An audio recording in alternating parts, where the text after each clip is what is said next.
வணக்கம்.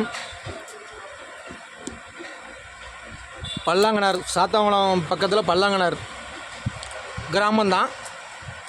இதெல்லாம் ரொம்ப சக்தி வாங்கின ஊர். பெருமாள் சாமி கோயில், அம்மன் கோயில், பேச்சு அம்மை, சுடலமாட சாமி, அனைத்து தெய்வங்களும் இருக்குது.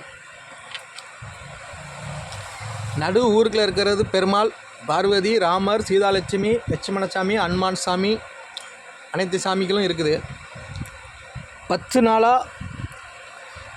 நாளாக எங்கள் ஊர் பெருமாள் சாமி கோயிலுக்குள்ளே லைட்டு எரியல. பூசாரி பூஜை வைக்கிறார். பூசாரி பெருமாள் சாமி ஆடுறவர் தான் பூஜை வைப்பார். அவருக்கு கண் பார்வை கொஞ்சம் கம்மிங்கிறதுனால கண்ணை உரித்து வச்சுருக்காரு. இன்னும் அம்மன் கோயில் பூசாரி தான் 2 வாரமாக பூஜை வச்சுருக்காரு. கோயிலுக்குள்ளே லைட்டு எரியல. சரிங்களா? அதையும் கூட அவர் பார்க்காம பூஜை வச்சுட்டு போயிருக்காரு. இது வரைக்கும் லைட்டை ரெடி பண்ணி விடலை. தர்மகர்த்தாக்கிட்ட ஒரு இது சொன்னாங்கன்னா அதை கண்டுக்கிட்டே மாட்டுக்காங்க. சரிங்களா? இது நல்லதில்லை. தெய்வ குத்தமாகி போச்சுன்னா பெரிய இழப்புகளை சந்திக்க வேண்டியிருக்கும்.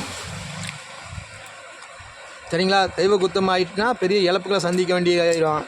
அதனால் நான் உடனடியாக என்ன சொல்கிறேன்னா, லைட்டை ரெடி பண்ணி விடுங்கள். சரிங்களா? அவன் 500 கேட்டாலும் சரி, 1000 கேட்டாலும் சரி, அதை லைட்டை ரெடி பண்ணி விடுங்கள்.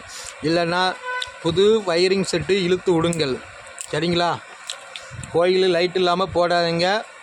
பின் விளைவுகளை சந்திக்கிறதுக்கு நம்மளால் முடியாது. தெய்வ குத்தமாயிட்டுனா ஒன்றும் பண்ண முடியாது. தயவு செஞ்சு சொல்கிறேன், லைட்டை ரெடி பண்ணுங்கள்.